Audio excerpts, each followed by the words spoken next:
السلام عليكم، ازيكم يا حلوين؟ عاملين ايه؟ يا رب تكونوا بخير وبأحسن حال يا رب. النهارده ان شاء الله بقى معانا يوم جديد وفيديو جديد. اتمنى يعجبكم.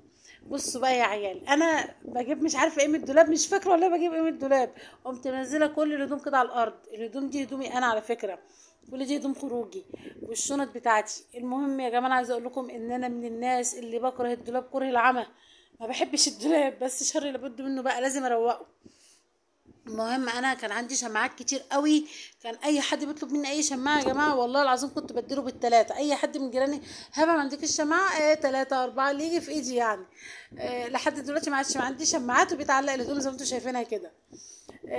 المهم يا جماعه، خلاص انا مش زعلانه بصراحه، خلاص عادي يعني، مش الدولاب، مش الهدوم محطوطه في الدولاب، عادي بقى. المهم انا دلوقتي جبت ايه. روقت بقى الاوضه زي ما انتم شايفينها كده، روقت السرير وظبطت الدنيا وايه، وبمسح الاوضه كمان. طبعا الاوضه دي على فكره بتتمسح كل يوم، يعني بكنس وبشيل، يعني كل يوم بمسح وبكنس. لان ايه، السجاد زي ما انتم شايفين بيتشال في ثانيه. انما الاوضه التانية دي تعبتني قوي. هنا بقى يا جماعه ايه، خلصت بقى زي ما انتم شايفين، وقمت رايحه منزله الستاير كده وسايبه ضلفه واحده بس كده مفتوحه. تدينا ايه، تدينا، بص اضاءه خافته كده. بحب انا قوي النور يبقى هادي كده. يعني صيف شتا بحب الدنيا تبقى هاديه كده في النور. هنا بقى بوريكم الاوضه، وبعد كده نخش فين على اوضه الاطفال. اوضه الاطفال بقى يا جماعه، انا كنت غاسله شويه غسيل ابيض كده، جبته من على السطح حطيته هنا عشان اطبقه. وزي ما انتم شايفين بقى ايه، قلت اما افتح هنا كمان الشباك وايه، وانزل الستاير. عشان انا بعمل الستاير ليه؟ عشان انا دور ارضي يا جماعه، عشان محدش يشوفني في الشارع يعني، لان بقى قاعده براحتي برضو. المهم ايه، المهم هنا بقى روقت الاوضه زي ما انتم شايفين، وكنست السجاد، ما مسحتوش، ما مسحتش الارض، كنست بس. علشان السجاد زي ما انتم شايفين في اوضه الاطفال تحت السرير، فبيبهدلني لحد ما بشيله.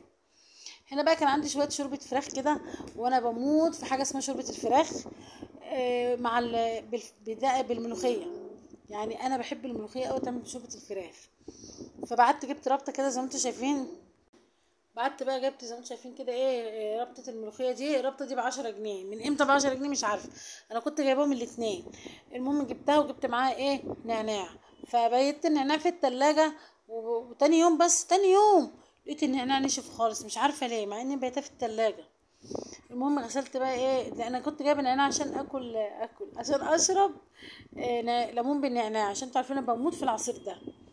المهم يا جماعه بقى ايه، غسلت الملوخيه غسيل نضيف جدا لما ميتها بقت زي الفل قدامكم. وبعد كده بقى ايه، قمت انا جايبه قماشه كده ومصفيه ايه على الملوخيه. ليه صفيتها مش عارفه، ما انا كده كده يا جماعه هعملها في الخلاط يعني كده، وهحط عليها شوربه. يعني ما كانتش مستاهله انها تتصفى، بس هي عادات والتقاليد بقى، احنا خدنا على كده. المهم بقى ايه، جبت الشوربه، حطيت ايه 3 كبشات شوربه كده. وهنا بقى الفلفل الاخضر ده اساسي من اساسيات الملوخيه يا جماعه. الفلفل الاخضر حطيته. وبعد كده بقى جبت السكر، حطيت ايه معلقه، او يعني مش مليانه قوي، زي نص معلقه كده. علشان ايه؟ عشان تدينا بس طعم حلو للملوخيه، وعشان تحفظ ايه الملوخيه. وعشان كمان لما احطها في الفريزر طعمها ما يغيرش. المهم بقى خلاص، جبت كده الخلاط بتاعي وايه، وعصرتها فيه. وما نعمتها يعني، بص هي دي الاولانيه دي جت ناعمه قوي. انا ما بحبش الملوخيه تبقى ناعمه قوي على فكره. بحبها تبقى نص نص كده، احس بطعم الملوخيه. انا بص بقى يا جماعه، انا من الناس اللي بتعشق الباميه والملوخيه. اي اكل بتوم انا دايسه فيه. اي توم في الدنيا، بطاطس طبعا بالثوم بعشقها. بصوا اي اكل فيه توم انا دايسه فيه، بحب التوم جدا في الاكل. وبحب الملوخيه والباميه قوي، اكلات الصيف المميزه. المهم هنا بقى خلاص كنت ايه، كنت خلاص عملته بقى، فبقول لكم هخلص بس كله وارجع لكم تاني. هنا بقى كنت نسيت ايه، نسيت التوم الني ده. بحب ان انا احط مع الملوخيه وهي بتتفرم توم ني. بيخلي برضو طعم الملوخيه حلو قوي. انتوا عارفين، أنا عايزه اقول لكم على حاجه بمناسبه الملوخيه دي. ستي الله يرحمها، هي وستي ام مجدي جارتنا، كانوا دايما ايه الشقتين لازقين في بعض كده. فكانوا يطبخوا ويودوا لبعض. فكانت جارتنا دي ست ام مجدي الله يرحمها، كانت بصوا بقى استاذة ملوخية يا جماعة، واستاذة ملوخية. هي اللي حببتني في الملوخية اصلا. كانت تقوم عاملة الملوخية، وتقوم مخبطة على ستي الله يرحمها، تقول لها يا ام محمد، تقول لها تعالي، تقول لها ايه الشقتين لازقين في بعض. تقول لها طبعا يعني زي ما الجيران ما كانوا بيعملوا زمان كده، دي تطبخ تودي، دي تطبخ تودي. تقوم جايبه لنا بقى الملوخيه يا جماعه في الطبق الصاج الغويط، الناس اللي تعرفه، وفيها حتتين اللحمه. بصوا حاجة تانية خالص. وستي بقى ايه تقوم طبخة برضو حاجة تنادي عليها، يا ام مجدي، تقول لها تعالي يا ام محمد. بصوا الجيران القمر، الجيران بصوا، هم دولت اصلا اللي حببوني في الجيران، هم دولت اصلا اللي عرفوني يعني ايه جيرة. فكانوا جيران اخوات. بص ستي وستي ام مجدي جارتنا دي الجيل بتاعهم اصحاب. ماما وبنتهم الجيل التاني ده اصحاب. انا بقى انا ويعني واختي واولادهم اصحاب جدا، تحس ان احنا اصلا اهل كده، ما احناش اصحاب بس. فالجيرة حلوة، الجيرة طيبة. انا برضو جيراني كويسين جدا وبحبهم جدا، واحنا برضو ما بنحش عن بعض حاجة، اللي بيعمل حاجة بيودي للتاني. يا ريت الناس كلها تعمل كده، مفيش احلى من كده في الدنيا. والنبي عليه الصلاة والسلام وصى على 7 جار. المهم يا جماعة احنا بقى ايه في الفيديو. المهم هنا بقى كنت خلاص عملت حطيت الشوربه، وغليت الشوربه خلاص، وحطيت فيها الملوخيه زي ما انتم شايفين. اما تيجوا تعملوا الاكل دي حد بره يا جماعه، بصوا حد فوق في الشقه اللي فوق، انا عند اختي بسجل لكم، من عند اختي عمال يحرك في الكراسي. مش عارفه الصوت بقى باين ولا لا. المهم ايه، هنا بقى ايه عملت مع الملوخيه بقى شويه فلفل كده وشويه بتنجان، علشان ايه، عشان الاكله تبقى حلوه. وقمت رايحه جايه بقى وطبعا هعمل التومه اهوت واطشها. قمت جايبه بقى ايه ده اسمه ايه الدهن اللي انا مسيحاه مع شويه زيت كده، وهنطش بقى التومه وتاكلوا احلى ملوخيه. وطبعا عايزين تاكلوا ملوخيه صح، حطوا فيها مرقه دجاج، مرقه الدجاج بتوديها في حته تانية خالص. المهم بقى ايه، المهم انا بقى بعد ما قليت التوم التوم ايه، قليت الفلفل والبتنجان. انا بقى جبت الدقه بتاعتي اللي انا بعملها بقى، بصوا المولعه نار دي بقى بالفلفل الاحمر بالثوم، تحفه يا جماعه تحفه. هنا بقى شوفوا حطيت بقى ايه مرقه الدجاج، كنت نسيتها، والله كنت نسيتها. ملوخيه يا جماعه ان مرقه دجاج بصراحه اكتر حاجه بتحلي الملوخيه هي مرقه الدجاج. هنا بقى ايه اهو خلاص هي كده الملوخيه خلصت. وخلي بالك كنت بتحطي الشوربه في الملوخيه دي بالطريقه كده، انت بتعمليها في الخلاط لانك بتحطي فيها شوربه. فانت حطي الشوربه اللي تحطي فيها الملوخيه قليله شويه على البوتاجاز دي اللي هي البوتاجاز، عشان لما تيجي تفضي عليها الملوخيه ما تبقاش كتيره وما تبقاش ايه اسمها ايه مسيبه، مش لا استنى مسقطه، عشان ما تبقاش مسقطه. حط شويه ايه شوربه صغيرين. هنا بقى خلاص انا بقى ايه خلصت بقى الفلفل والبتنجان، وكان في الفلايه رخمه كده سبتها شويه مع نفسها. هنا بقى جبت الدقه بتاعت التوم التحفه اللي بموت فيها وبعشقها دي. نار يا جماعه نار. بصوا الاكل ده لازم يبقى، بصوا فلفل وبتنجان لازم يبقى نار. انا بحب الاكل سبايسي قوي قوي قوي قوي. اختي لا، اما بكون عند اختي الاكل بيبقى بارد مفيش اي حاجه. السلطه احبها بتحرق، الفلفل بيحرق، رز بتاع السمك بيحرق، السمك بيحرق. انا احب الاكل كده قوي، بحب المحشي بيكون برضو مشطشط كده بيبقى حلو يعني. اكلات لا كل واحد بقى على ذوقه يا جماعه. هنا بقى ايه بصوا كان عندنا مرطه، فانا بحبها كده، انا اكلتها عند حد يعني بيسخنها كده، بيقوم حاطط فيها حته يعني ما حدش فيها سمنه يعني. هي الست اللي احنا يعني مش عارفه اقول لكم ايه، يعني احنا كنا عند ناس قرايبنا في كفر الشيخ، فجابوا لنا ايه عملوا لنا كده، عملوها كده سخنوها وكانت تحفه. انا بقى قمت رايحه جايبه حته معلقه سمنه كبيره كده او الدهن اللي انا مسيحاها وعملتها، كانت تحفه يا جماعه تحفه. السمنه كتير فيها واخده طعم المرته دي، طعمها حكايه. جربوها كده تبقى سخنه كده بتبقى حلوه قوي.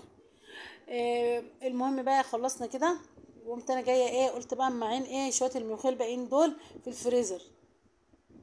هنا بقى عايزه اقول لكم ان اللي شجعني على الاكله دي هو العيش ده. شوفوا بقول لكم العيش عامل ازاي طري جدا، العيش كان لسه جاي صابح. فانا ايه قلت لا العيش ده لازم استغله احلى استغلال. عملت ايه بقى، عملت الملوخيه وعملت الاكله الجميله دي بقى يا جماعه. والله الاكله دي كانت فطارنا وغدانا وعشانا، وكان لسه برضو متبقي منها، خلي بالكم بموت انا في الاكل ده اصلا. المهم شوفوا اهو الشوربه خلاص، الملوخيه برضو كان حاجه بسيطه. بوريكم بقى المطبخ بعد ايه، بعد ما اكلت بقى، وبقول لكم هروقه كده. بس قبل اي حاجه عملت ايه بقى، عملت كوبايه عصير ليمون بالنعناع. طبعا مش هيعدي كده، لازم اشرب ليمون بالنعناع. المهم نقيت بقى من النعناع اللي هو ايه الورق اللي لسه اخضر، وقشرت الليمون وشلت البذر بتاعه، وايه علشان ما يمررش.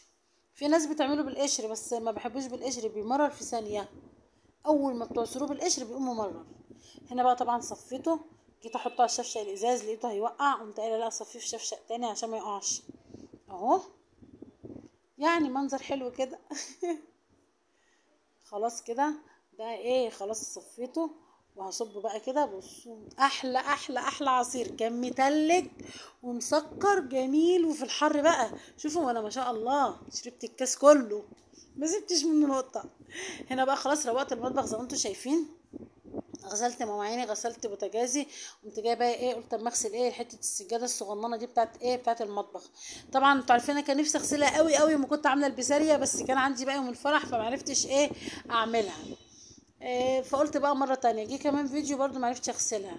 جه بقى ابن اختي تعبان في المستشفى فانا على طول عنده، فبرضه ما عرفش اغسلها. فقلت لا ده انا بقى ايه، خليني بقى ايه النهارده عندي دم كده واغسل الدنيا واروقها.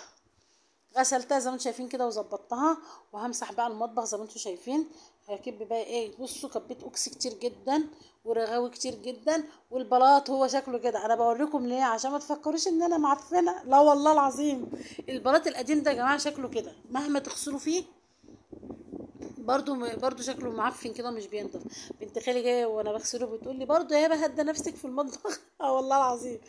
بس لا يعني بغسله على طول على طول، انا بشيل بس مش ببقى معاكم يعني، بشيل البتاع السجاده وبغسله. هنا بقى كنت خلصته زي ما انتم شايفين كده اهو. هنا بقى كان ايه المغرب كان هيأذن، يعني احنا خلاص كده كنا ايه المغرب كان هيأذن. فبعدين قلت بقى ايه يعني ادي شويه لنفسي بقى. دخلت بقى جبت قميص الشقه ده وقمت جايبه بقى شويه المكياج دول واحط بقى ايه. كانت طالبه معايا ان انا اتمكيج قوي مش عارفه ليه. عملت مكياج كامل يا جماعه. بقول لكم الوان الروج اللي انا بحبها، بقول لكم بحب الروج ده والروج ده وكمان الكحل يا جماعه. بصوا مكياج، وجبت الروجوجو كمان نسيته. بقول لكم هحط ده كله. ده بقى كان يوم ايه، كان يوم الاربع. النهارده بقى اللي هو الخميس تاني يوم بقى خلاص. قلت بقى ايه زي ما انتم شايفين الدنيا فل اهو. وصحيت بقى يعني صحيت الظهر بقى عبال ما روقت الشقه ومش عارفه ايه. كانت حته السجاده اللي فوق دي ايه خلاص نشفت، فانا قلت كمان ايه انا خلصت اهو. قلت برضو ايه الف لفه كده في المطبخ كده قبل ما افرش ايه السجاده. فزي ما انتم شايفين بقى ايه طوقت الارض كده تاني، مسحتها تاني كده زي ما انتم شايفين عشان احط عليها السجاده ايه على نظافه. النهارده الخميس والفيديو كان المفروض ينزل النهارده منزلش. خلاص كده الارض تمام اهو، خلصت والارض نشفت خلاص. خلاص فرشنا. وكده يا جماعه الفيديو بتاعي يكون خلص، وكده اليوم خلص، واتمنى يعجبكم واتمنى لايكات لايكات لايكات لايكات. واشوفكم على خير في فيديو جديد ان شاء الله. وايه مش عارفه. ويلا سلام، تصبحوا على خير. يلا باي، هتوحشوني. استنوا بقى فيديو جديد ان شاء الله. يلا سلام باي.